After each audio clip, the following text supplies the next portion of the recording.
পাটিসাপটা একটু মিষ্টি না হলে ভালো লাগে না, কিন্তু সবাই তো সমান মিষ্টি খায় না, তাই তোমরা যেরকম মিষ্টি পছন্দ করো সেরকম মিষ্টি দিও। Hello friends, welcome to Kokkalis ঘরোয়া রান্নাঘর। বন্ধুরা, আজকে আমার চ্যানেলে আবার একটা নতুন রেসিপি নিয়ে চলে এসেছি। আজকে তোমাদের সঙ্গে আমি শেয়ার করব রং বেরঙের পাটিসাপটা। তাহলে দেখে নাও আমি কিভাবে রং বেরঙের পাটিসাপটা খুব সহজেই বাড়িতে বানিয়ে ফেলি। রং পাটিসাপটা বানানোর জন্য প্রথমেই আমি কড়াইতে দেখো নারকেল আর গুড়ের পুরটা তৈরি করে নিচ্ছি।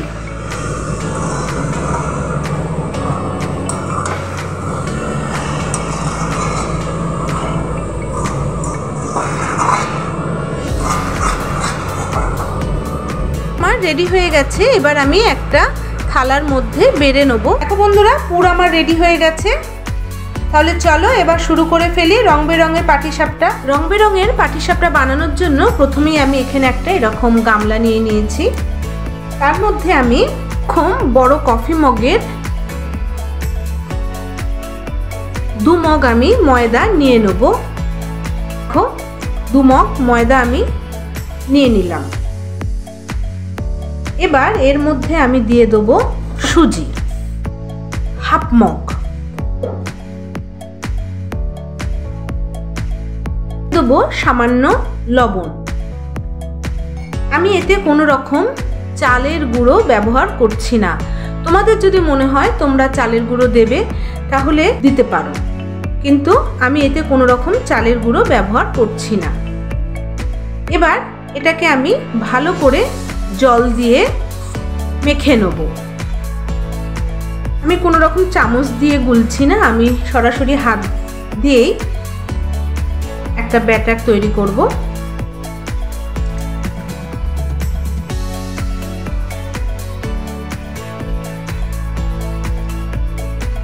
অল্প অল্প করে জল দিতে থাকছি আর এটার একটা পাতলা ব্যাটার আমি তৈরি করে নেব। আমি করলাম না, কারণ এতে সুজি আছে, সুজিটা ফুলবে, তারপর জল দিয়ে আমি আরেকটু পাতলা করব। এখন আপাতত আমি এরকম অবস্থাতেই রেখে দিলাম। 10 থেকে 15 মিনিট আমি এরকম অবস্থাতে রাখবো।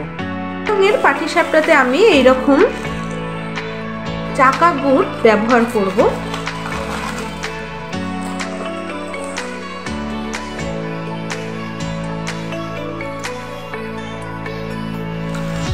এইরকম চাকা গুড় আমি ব্যবহার করব।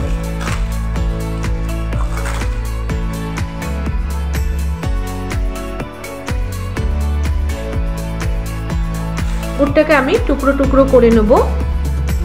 গুড়টাকে আমি টুকরো টুকরো করে নিয়েছি। এবার রেস্টে রাখা ব্যাটারটার সঙ্গে আমি মিশিয়ে দেব।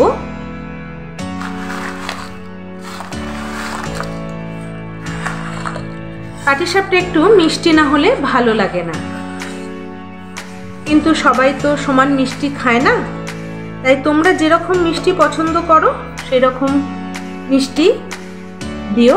এবার আমি এখানে ব্যাটারটার সঙ্গে গুড়টা মিশিয়ে নেব। তারপর লাস্টে আমি আবার একটু জল দিয়ে পাতলা করে নেব। মেশানোর পর দেখো ব্যাটারটার আমার এইরকম পর্যায়ে এসে দাঁড়িয়েছে। আমি এতে আর জল মেশাবো না, এই অবস্থাতেই আমি রাখবো। আজকের পাটিসাপটাটা আমার রং বেরঙের পাটিসাপটা, তাই একটা বাটিতে আমি 1 চামচ ময়দা, আরেকটা বাটিতে আমি আরেক চামচ ময়দা নিয়ে নিলাম। দুটোতেই সামান্য পরিমাণে সুজি আমি মিশিয়ে দিলাম। দিয়ে দেবো জল।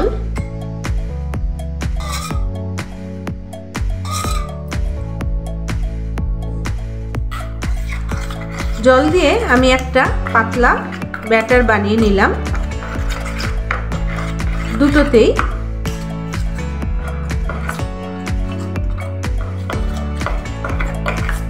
খুব সামান্য পরিমাণের ফুড কালার আমি ব্যবহার করব। একটার মধ্যে আমি রেড কালারের ফুড কালার, আর একটার মধ্যে আমি অরেঞ্জ কালারের ফুড কালার ব্যবহার করব।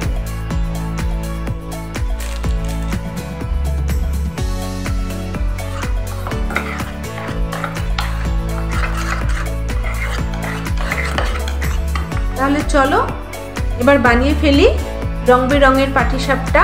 আমি একটা গ্যাস ওভেনে ননস্টিকের ফ্রাই প্যান বসিয়ে নিয়েছি। ওভেনটা আমি ধরিয়ে দিলাম। দিয়ে দেবো সামান্য পরিমাণে রিফাইন্ড অয়েল।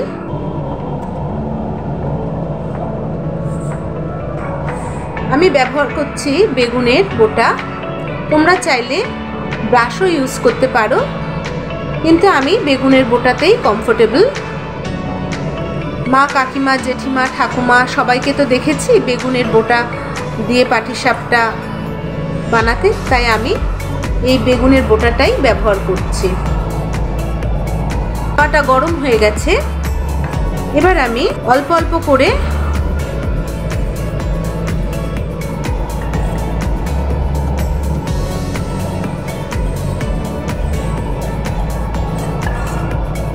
অরেঞ্জ কালারের ব্যাটারটা দিয়ে দেব। ছোট বড় কোনো ব্যাপার না, তোমরা যে যেরকম সাইজ পছন্দ করো সেই রকম দিয়ে দেবে। এর মধ্যে বানিয়ে রাখা গুড়ের ব্যাটারটা আমি দিয়ে দেব।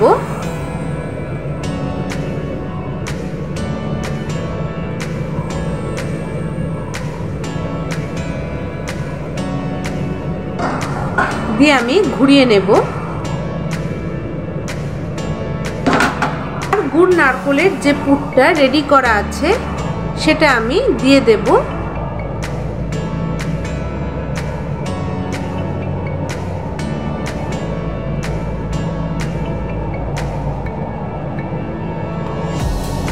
এবার আমি আস্তে আস্তে এটাকে ফোল্ড করে নিতে হবে।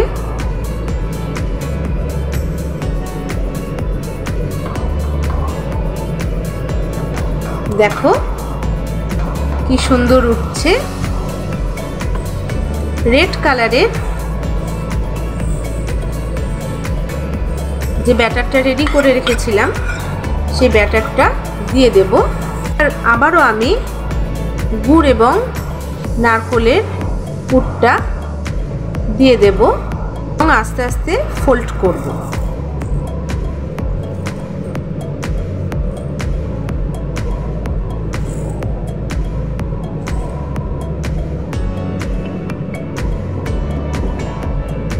এবার আমি দিয়ে দেব টুটি ফুটি। এর ওপর দিয়ে আমি দিয়ে দেব ব্যাটারটা। আবার দিয়ে দেব আমি নারকেল আর গুড়ের পুরটা।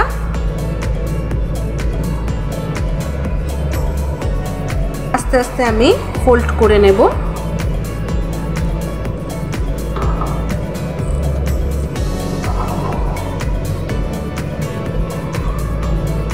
তো বন্ধুরা, রেডি আমার রং বেরঙের পাটিসাপটা। কেমন লাগলো আমার এই নতুনত্ব পাটিসাপটা অবশ্যই কমেন্ট করে জানিও। ভালো লাগলে শেয়ার করতে ভুলো না এবং সাবস্ক্রাইব করে আমার পাশে অবশ্যই থেকো।